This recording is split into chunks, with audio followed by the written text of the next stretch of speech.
Good morning, everyone. Good evening, good afternoon, wherever you are, and welcome to this week's Weekly Energy Boost. My name is Elisheva, and I am here this lovely Monday morning with David. And we are blessed to have Daniel back with us again. Daniel is our resident Pisces as well, and we are talking about another mega Pisces opportunity this week. We're actually coming to the full moon of this month. It's one of the most powerful weeks of the year. So much energy and so much passive aggressiveness as well. Oh, that's nice. So we're here to talk about sacrifice. And what's interesting is that this week, if you look at what the Kabbalists write about the Zohar, not about the Zohar, the Kabbalists write, whether it's in the Zohar or any other text, the focus is on sacrifices, the ancient kind. And from the ancient kind, we can learn a lot about the sacrifices we make in our own lives today. The Weekly Energy Boost is a 7-day spiritual weather forecast where we look at the wisdom of Kabbalah and glean from it the most powerful and practical tools for our listeners, not only to navigate the coming week, but to navigate situations throughout life. And this is a very Piscean challenge, I think. Not for you guys, of course, just for me. The whole idea of sacrifice, of being, I think it's a very Piscean, not spiritual Piscean characteristic to play the martyr, to be the people pleaser, the passive aggressor, the doing everything for everybody, and what have you done for me lately? And even not having that, I know you guys weren't here. Well, obviously, I'm sure you listened to the show when you're not here. Wouldn't miss it for a thing. Batya Solomon was on a couple of weeks ago, and I confessed a super sacrifice story from my early years. We got a lot of mail and heartfelt messages from people who loved hearing about what a doormat I was. And a lot of male messages, like M-A-L-E. No, mostly female, if I'll tell the truth. And one of the things I really loved about the outpouring of responses from everybody is that it was very relatable, that we do a lot in our lives in the name of sharing, in the name of helping others, in the name of doing good. Yep. And what's the cost? We're literally hollowing ourselves out for what?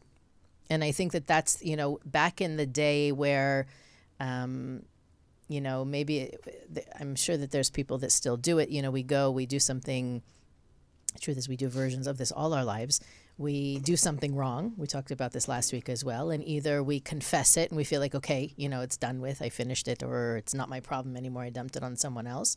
Or we bury it.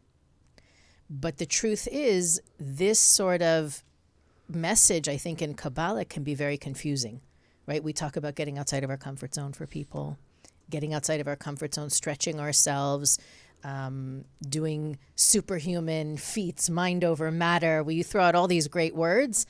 And at the same time, we also teach nobody should walk all over you. Nobody should you shouldn't give your power over to anybody. And I think that without the right context, it can be confusing and lead people to make choices that maybe are not the best or the highest choice to make because it's the sharing thing to do. Right.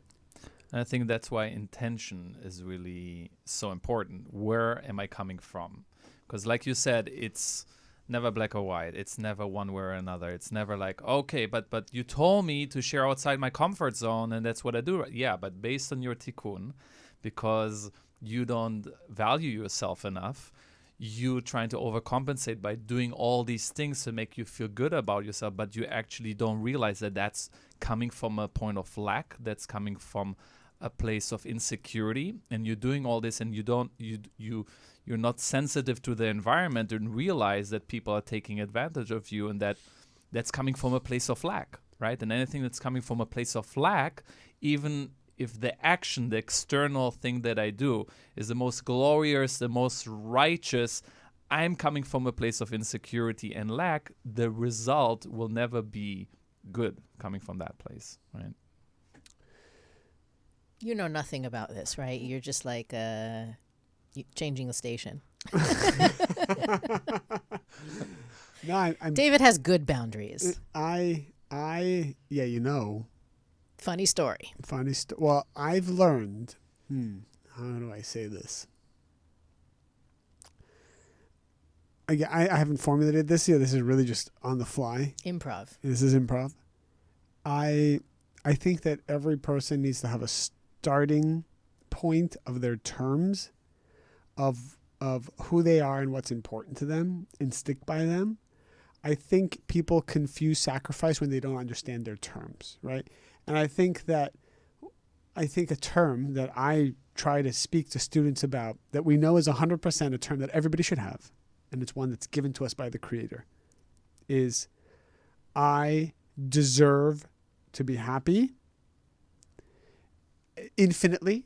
There's no limit to that. And I don't have to actually kill myself to get there. And I think people have both of those reversed. They think, whether they admit it or not, I don't deserve to be that happy. A certain amount of happiness, yes. Too much is maybe excessive. And Luxurious. Then, I don't want luxury, right? I just want a necessity, which is totally false. And then the second thing is, even for that necessity, I must die to get it. I must suffer. I must die. I must, immerse myself in guilt and fear and shame. And in fact, guilt is great wood for the fire of success. And the more guilt I have, the more successful I can be. Maybe throw that in the fire, and shame, sprinkle some shame on it, and I could probably be more successful. Shame is very combustible. Oh my gosh. Imagine how beautiful this flame can be if I just had a little more shame.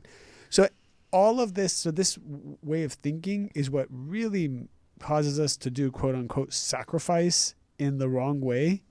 Because we're just feeding the negativity when we do sacrifice from that point of view.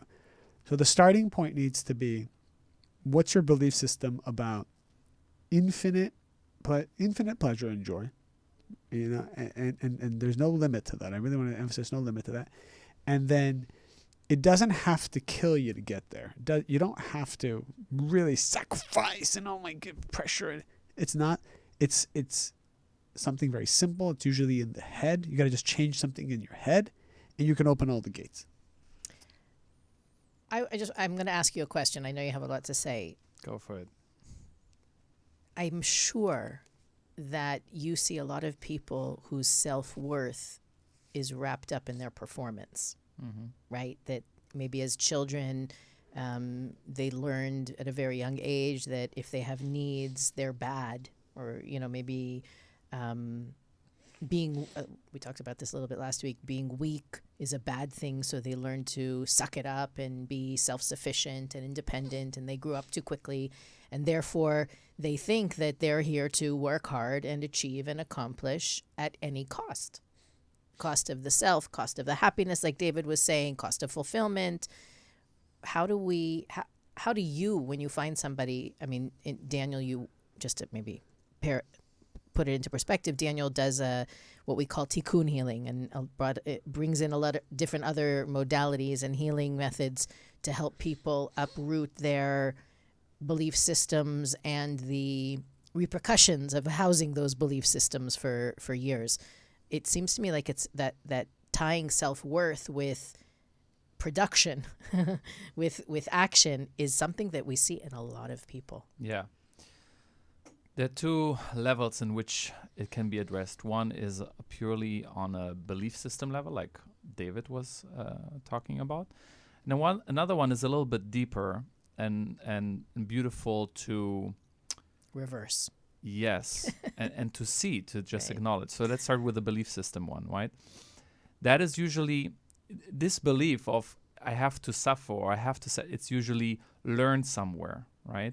It's learned somewhere and through certain events in our life.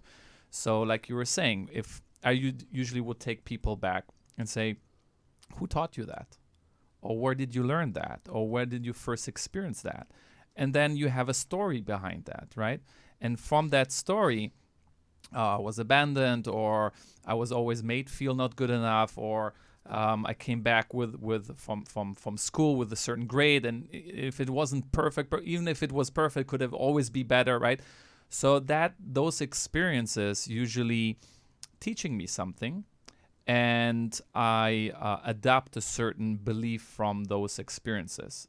And so beliefs as, in order to feel good enough, I have to absolutely kill myself, right? I need to do above and beyond, and if it's not, then I'm not worthy. I'm not worthy, and so this belief is serving me in a certain way for this period of time. But then we grow up and we stay with that belief, and it's costing us a lot, right? Our health, it's costing us our freedom, it's costing us our happiness. And yes, you're right. There's a lot of people out there that are walking with one way or another with that type of belief. The other level that we can look at it, which is, I find it really fascinating and interesting on a deeper level, is not so much of a self-worth issue, but the sacrifice coming from a place actually of guilt. So, you guys okay? Can we talk about guilt for a little bit? Do it. Just make it quick because I need to. David is in a rush. We need to say he's in a rush to get somewhere. So we'll. I'm in a rush to go. He's wait. willing to sacrifice the show so he can get there on time. But we're not Don't worrying like about to be that. tardy. I don't like to be tardy. So, how is guilt related to sacrifice? You see, sometimes, and I like to talk about family dynamics because this is something that Because they're the blame for everything. exactly. Just kidding. So sometimes we look at a person and say, where is it coming from, right? And I ask myself that too. Sometimes when I meet with people, like, okay, God, show me what's the root cause for that person having that martyr syndrome or that self-sacrifice? Where does it come from? And sometimes it's not a necessary in a childhood experience, but it's someone in their family, and that can be even generations ago, that had a harsh destiny, that wasn't lucky, right? That lost something, tremendous pain. Maybe there was a war. Maybe they were born with a handicapped in some way or another, right? They really had a harsh destiny. And sometimes it's generations ago, sometimes it can be among siblings, let's say. And so we're so connected on a soul level to our family and our family members that there's many times an unconscious agreement, or out of love, there's a movement of the soul where the soul feels indebted to, sort of like, imagine a sibling that was born deficiencies or mentally challenged, or so the sibling unconsciously feels, why them and not me? So in order to try to balance it out, unconsciously, of course, all of it, it's like, okay, I will, that's what the subconscious said, I will renounce certain pleasure, I will renounce success, I will renounce a good marriage, I will renounce certain blessings that I'm entitled to, that is my divine right, but I will make to make it fair? To make it fair, because why them and not me? And that can be applied on many levels. There's a terminology for this, right? When somebody dies, and somebody else doesn't, and they think, well, why not me? Survivor's guilt? There it is. And that is, for instance, there was a study about it too, for people that their mom died at childbirth, and the child survived, that the child is carrying that guilt that can also express itself as self-sacrifice, right? That they will literally renounce certain things. Survivor's guilt, personally, I worked through this, and I came to terms, I realized that I have a certain guilt. I'm renouncing certain things. I don't allow myself to enjoy certain things. So I realized that I had this pattern when things are getting really good and then too good, and say like, oh, wait, 1 second. It's like, it's too good to be, when is the next shoe going to drop? And I wasn't able to enjoy. And making a long story short, I traced it down actually related to my grandfather, who is a Holocaust survivor, that again, without going into all the details, but I was able to trace it down to that. Wow. And the moment I made that connection, that many of the guilt that we're carrying, or this renouncing certain things, it's not actually even ours. We're caring for someone else. Maybe sometimes a sibling, maybe sometimes a grandparents, right? That it's actually not ours. And for me, just be able to see it. Wow, it's my grandfather's survival guilt. I was able to drop it to a big degree, to a big part. I was able to say, okay, no, I'm allowed to enjoy. I'm allowed to have a good life. I'm allowed to. Scientifically, you know which organ guilt affects the most? I mean, it's not like spiritual. It's not a spiritual thing. It's a scientific thing. Which organ does it affect the most? I don't know. It's the brain. I mean, it's not a joke. It's just the brain because of the overprocessing that occurs when a person feels guilt. The constant overprocessing and overload, which I guess could lead to a whole host of other things. I would look into that. I just remember reading that somewhere. But I'm sure then that has a trickle-down effect to every other organ in the body. If I had to take what Daniel said, which I love how he's always going, he doesn't just go into this life. He doesn't even go into your past life. He goes right down the lineage. You should do like a 23andMe, like spiritual, but that should be part of like how we do astrology charts. You do a 23andMe and you look at it and be like, well, look. This is not a sponsored show. And maybe it should be. But I was going to say, in accordance with what Daniel said about the guilt, something that practically I would ask all of us to look at is if you had to break up the categories of your life, of if it's love, career, health, social,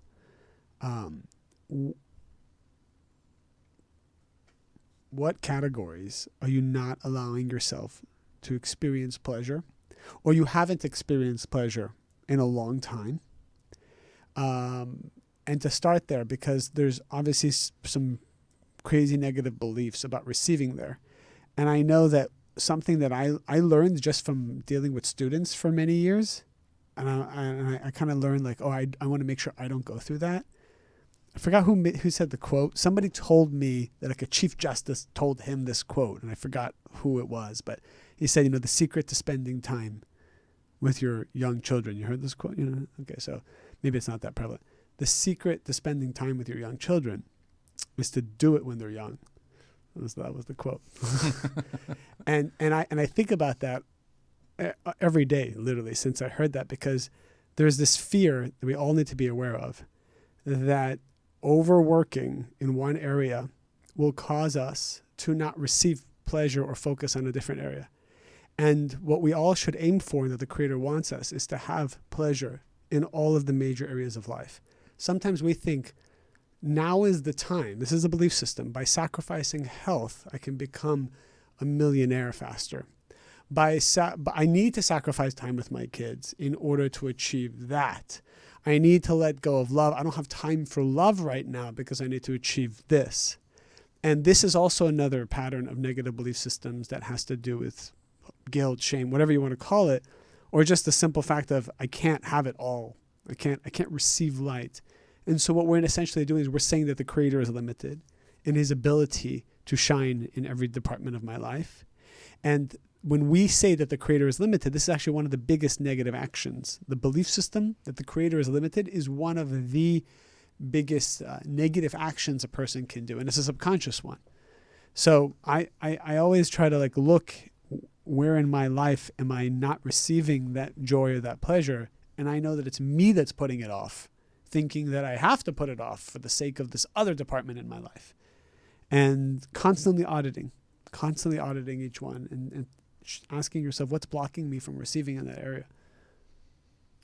It's also a certain level of self-righteousness, right? So when we're asking, what do I get? How does it serve me? It makes me look better, right? So because I always like to see okay, how is it serving me? What's causing a person to stick with this self-sacrifice? Because it doesn't make any sense. Right. We understand intellectually, like you said, the Creator wants to give me everything. It's unlimited.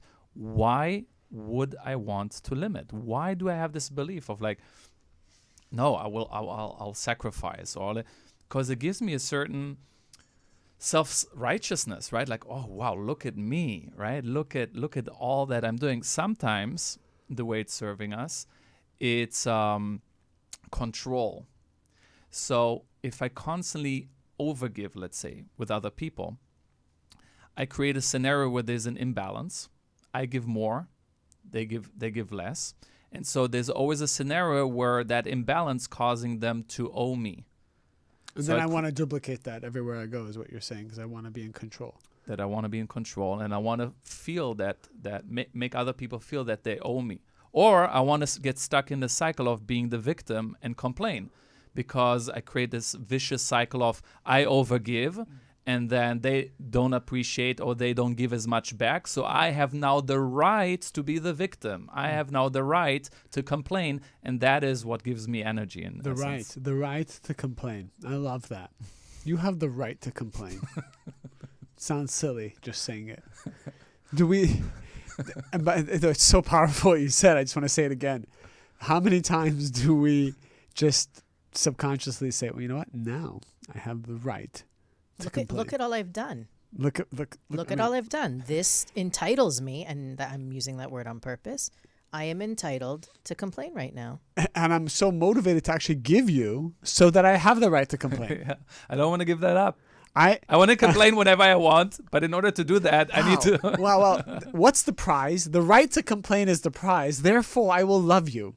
I will give you. Well, it might. By the I way, will succeed so that I can complain. it might not only be the right to complain. Now that I'm thinking about it, it might also be the right to criticize. Right? I do right. so much for you. I'm allowed to let you have it every so often. You deserve it. It manifests in so many ways. Some people take, it's all about taking energy from the person, right? I have the right to take something from you now that I've done X, Y, and Z. May I propose something? Please. Let me know what you think. Do you think that control, or that let's call it the right to complain, or I'm entitled now to exercise some degree of power over you? I always think of that, when I think of people who sacrifice, I also think they harbor a lot of resentment, because there is a part of them that knows it's not right, that knows it's not balanced, that knows it's not natural. When I say natural, I mean that's not why we were built or how we were built. We weren't built to do that. So that resentment builds up, it becomes anger, and then the complaining and the criticism is unleashed. Right. And I think that one of the biggest dangers of that self-righteous, look at all I'm doing, blah, blah, blah, is the latent resentment and anger. People are bitter. Mm-hmm. They're not, I think maybe that's the way you can diagnose it, is if you're not joyously giving, Right. like what you said with the intention. If the intention of the giving and the David a few months ago was talking about how when you want something to succeed, you have to give it everything, right? You can't just tap on the door. You've got to blow the door down with a, That's a Rav Asher quote, yeah. right? So when a person does it with the right intention, it's not draining, and it's not, no resentment and bitterness comes up. But when a person bombards something with energy because they have to, or because if they don't, or because all these things we've been talking about, the result is bitterness and anger. So when you say the right intention, because that's the first thing I thought of, well, what is the right intention? I know in Kabbalah, I'm afraid to even say it because it sounds, I don't know, doesn't sound universal when I'm going to say it.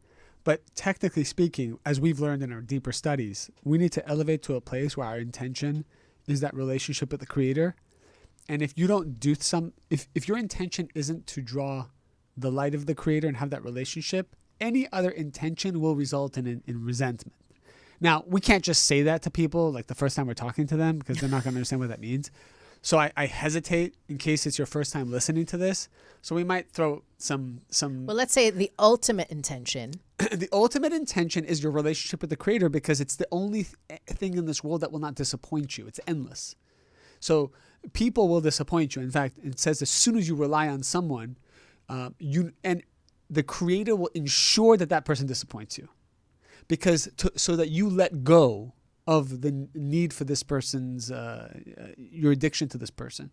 So anytime you rest your laurels on something, if you lean on something, if you depend on something. Or you're keeping score, you start to suck the energy from that. The Creator actually starts to take energy away, because our ultimate purpose, everyone in this world, regardless of what religion you're, is to rely on the universal force of the Creator, to have a relationship with the Creator the way I'm talking to you physically and I see it and I feel it and it makes sense to me. It should be as real, the relationship with the Creator. That's what we're talking about in our advanced Kabbalistic studies. That is the goal. That is the goal. And when you know that the Creator is there, and you talk to the Creator and you receive communication with the Creator as if it's a real person, and you've earned that ability to do that, I mean, then you're free. You have complete freedom.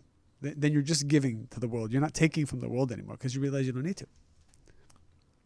And it's the only way to get out of that cycle, right? Because as long as we're attached to people, we're attached to wanting something back from them, right? Right. There will always be this agenda of, okay, what have you done for me lately, right? I have given you so much. Now, like I'm counting the minutes, the hours, and like, okay, I'm building credit, right? So I'm giving so much to you now. Okay, whenever I'm doing this now without agenda, but when the time comes, right, when I need you, I will demand something from you, right? And what you're saying, David, is like we don't want to rely on any of this, right? We actually relationships are only a way to practice our relationship with the Creator. That's what you're saying, Yep. right?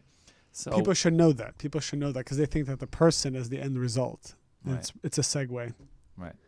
Is there ever a right time or a good reason? Well, the word sacrifice, to me, it's kind of It's a a dirty horrible word. It's a horrible word. Is there ever a right time to give something up for the sake of someone or something else? When you say it that way, it sounds nicer. I read something this week that I thought was powerful. I'm just looking at the clock. Which is the person, the more you give into your small desires, which we call them your reactive desires, you go to the bottom of the chain of control in this world. So who controls this world?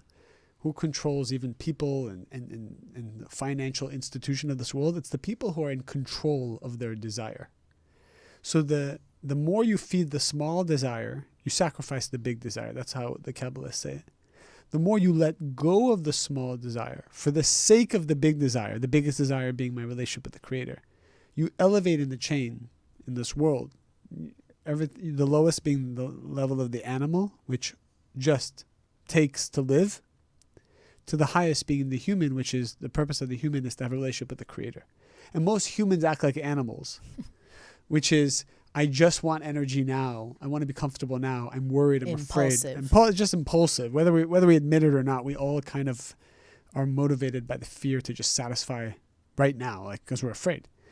But that means we become like animals, and so we're not really in control of this world. So things can happen to this person totally out of their control, and they feel like, oh, I can't do anything about it. But as you start to let go of the small desires, one by one, and we all know what that means. When we hear small desire, something comes to your mind. That is what it is. And as soon as you let that go, gradually you elevate in your power in this world, in your aura, your spiritual aura, everything. You start to control the whole world. And things come to you, blessings come to you, finances come, things start to come to you because now you're in control, as opposed to being like an animal and just taking whatever you can and then not having the true blessings from it.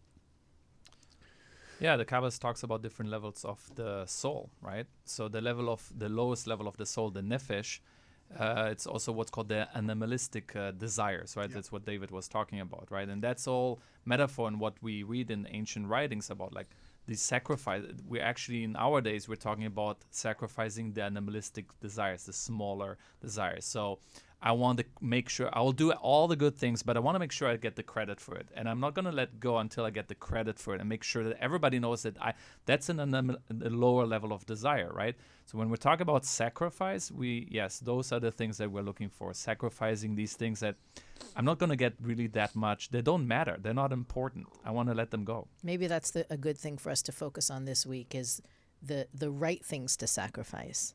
The bigger stuff that we talked about in the beginning, that energetic, exchange that we're hoping to get by being so heroic, so self-righteous, so amazing, superhuman, to let go of that desire and to also look at the small pleasures that we're stealing, to use David's words. This is the week to sacrifice those. And death actually helps us put things in perspective. right? When we think about death, when we think about, okay, think about today is going to be your last day, it put things in perspective. You're like, wait a second, what's really important, what's not important? Who is going to remember that, right? Who is going to remember that I did this? Like, what's really important? And if we put things in perspective like that, it makes it easier to have that focus and be sharp on, okay, what am I willing to let go of, and what do I want to really focus on? So in summary, the energy. Take it. Take it home, David. Take it home and drive this home for people. In summary, what we're saying here is this is the week where we receive the support from the universe. Number one, to give yourself permission to receive, and to know that it is our spiritual birthright to receive in every category all the time the pleasures of life. Only thing that's stopping us is our grasp on the small pleasures. And that's what sacrifice is. Don't actually, Elisheva said it, I think this is what you meant to say, and I love it. Don't try to do too much. People try to become heroes. Don't be a hero. No, slow and steady wins the race. David's actually saying, Elisheva, stop being a hero. Like, stop winning, for God's sake. Stop crushing it. You're always crushing it and winning, and you just need to slow that down. Don't try to do too much. Don't try to overcome too many things. Start creating a nice base, a spiritual base, by letting go of your small desires. A little by little, master those, and then you can build on top of that. If you try to handle crazy addictions and all of a sudden all at once, no, you're just going to go backwards. Start with the small things, let it go slowly, and then build a foundation. That energy of this week supports us to do that. Absolutely. We want to invite all of our listeners to visit do people say that anymore? www.weeklyenergyboost.com, where you can find out more about the work that David does. You can find out more. I work. But there is nothing about David's work at that website. I conceal my work. Daniel's work you can find more out about Daniel's work on the homepage, as well as the upcoming Kabbalah 1 course that we have starting on March 22nd. I know some of our listeners took the January one, which was gangbusters, and I hear from them all the time. If you haven't yet taken Kabbalah 1, it is pay what you can, which means whatever you can afford, you can contribute. We are able to do that through contributions from some amazing people, so that taking classes doesn't have to be cost prohibitive. And that's really where you're going to hear the explanations and the background, the foundation for all the things we share on the Weekly Energy Boost. So we'd love to have you join the course if you can. You're more than welcome to rate, review, share, and see what else we have there. Follow us on social media. We post things throughout the week to help you continue to do the work we talk about in every episode. So we'd love for you to follow us there as well. Daniel, thank you for being with us again. Always awesome being here. All the sacrifices you had to go through to be here with us today. David, thank you for sacrificing your appointment later all my so that you could be there. All my small desires to be in the Big Desire show. It was one big workshop we did here. Absolutely. I think that it was a personal thing. Everybody was just talking to me throughout the whole episode. Sorry that our thousands of listeners had to hear that this week, and have a fabulous one. We'll see you next time on the Weekly Energy Boost.